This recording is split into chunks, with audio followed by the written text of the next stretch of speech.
can you comment on your thoughts about artificial intelligence and what it means for humanity? The bigger the toy, the smarter you better be to use it. So that's worth thinking about, because we're coming up with some pretty damn big toys. And what did my friend Jonathan Pajot said again? He said recently, I told you about him, this deep religious thinker. He's something.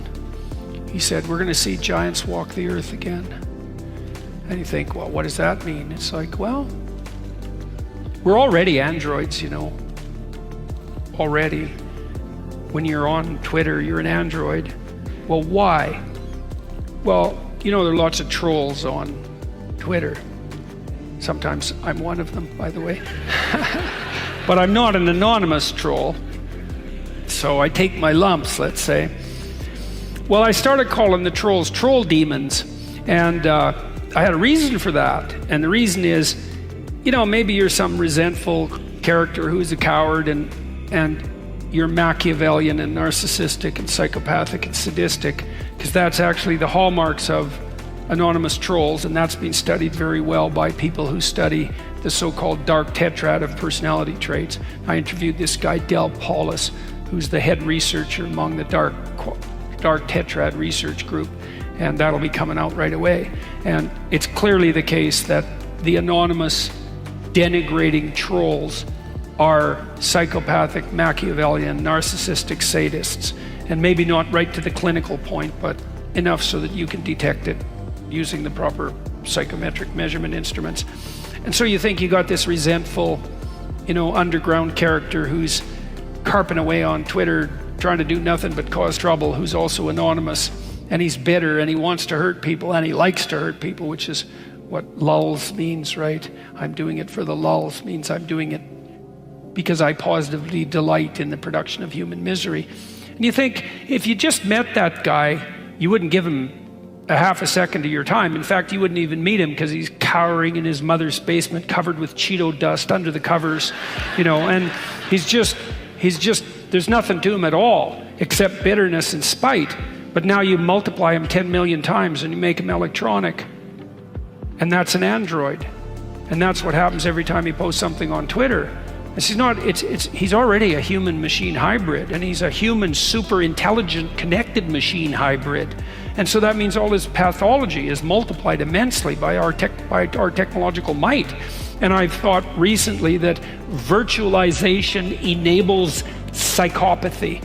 So in normal social situations, if you're a narcissistic Machiavellian and you push it too hard, someone will absolutely hit you. And that will be the end of it. And most of the time it's cowards who take that route, and it doesn't take much intimidation to stop them. Just the hint of appropriate, just retaliation will keep them silent. But online, especially if you're anonymous, that's all stripped away, and so the psychopaths can have free reign. And part of the reason that our culture is being torn apart at the moment is because virtualization enables psychopathy. And so that's a big problem. And so that all pertains to this question of, well, when you have bigger toys, you better be a bigger boy. And that's something Carl Jung commented on in detail in his writing. He thought that he studied alchemy, thousands of years of alchemical writing. The alchemists were motivated by the idea that there was a substance that was material. And if we could investigate material and discover that substance, we would live forever, we wouldn't be ill, and we could transmute base metals into gold, which would be infinitely wealthy. And Jung's notion was that the promise of matter was what impelled alchemy, and out of that grew science. And science is motivated by the notion that if we study matter deeply enough, we'll prolong life, we'll increase health, and we'll make ourselves wealthy. And of course, that's exactly what happened. And we took this technological route there. So out of alchemy, this weird dreamlike mythology, emerged science and just blew up and made us into technological giants. But there was an ethic in alchemy too that was allied in part complexly with the whole Judeo-Christian tradition.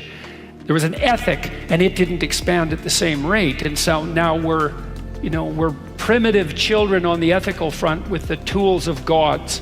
And that's very, very dangerous. In fact, it might be fatally dangerous.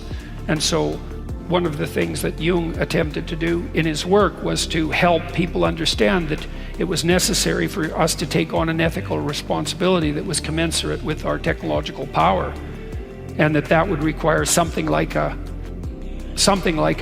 deepest of all possible religious revaluations, right? The revaluation of good and evil, to use the Nietzschean phrase, as a medication for the death of God. A very serious set of ideas.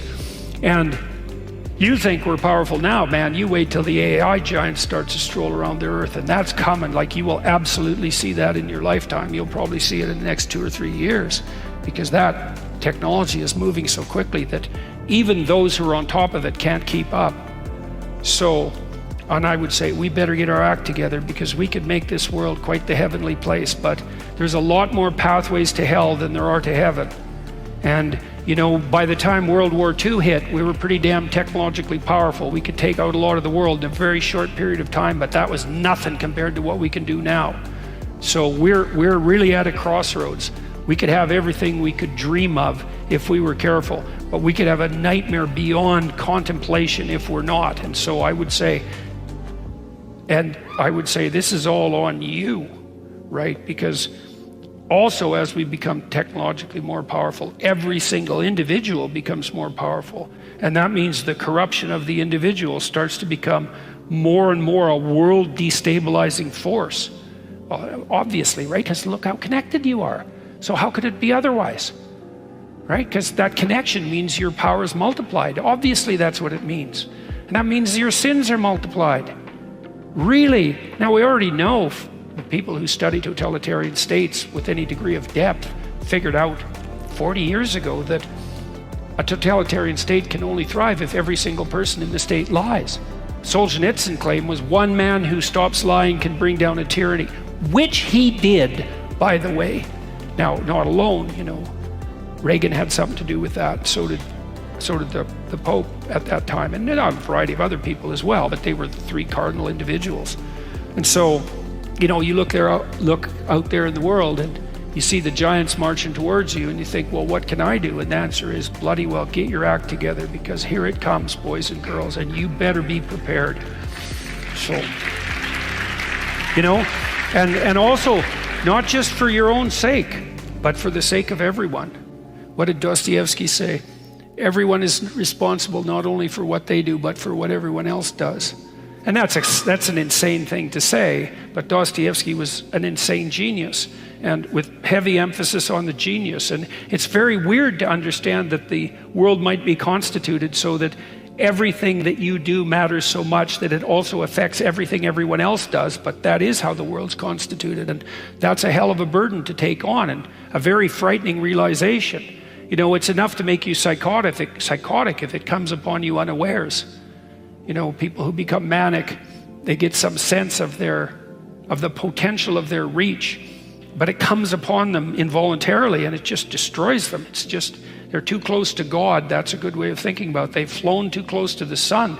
Sun's still there and you need it. You can definitely fly too close to it, but you're still stuck with the responsibility. And that's a very daunting thought. You know, I've often thought, if people had to choose between, imagine you could choose, here's your choice. Your life is meaningless, fundamentally, ultimately. You know, you're just a dust speck you're just a grain of sand on an infinite beach. And what you do doesn't really matter. And that's a very dismal view of the world. But on the other hand, you don't have any responsibility. You can do whatever you want. And so you got to ask yourself, when people make that claim, is like, are they stark realists? Are they just trying to evade responsibility? And there's all sorts of reasons to evade responsibility. So I would use that hypothesis first and foremost. And the alternative to that is an even more terrifying view, and that's associated with the fear of God. That's the beginning of wisdom, is every single thing you do matters.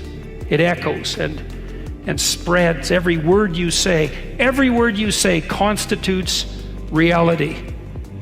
That's the divine word. Every word you say tilts the world towards heaven or hell. And that's the truth. So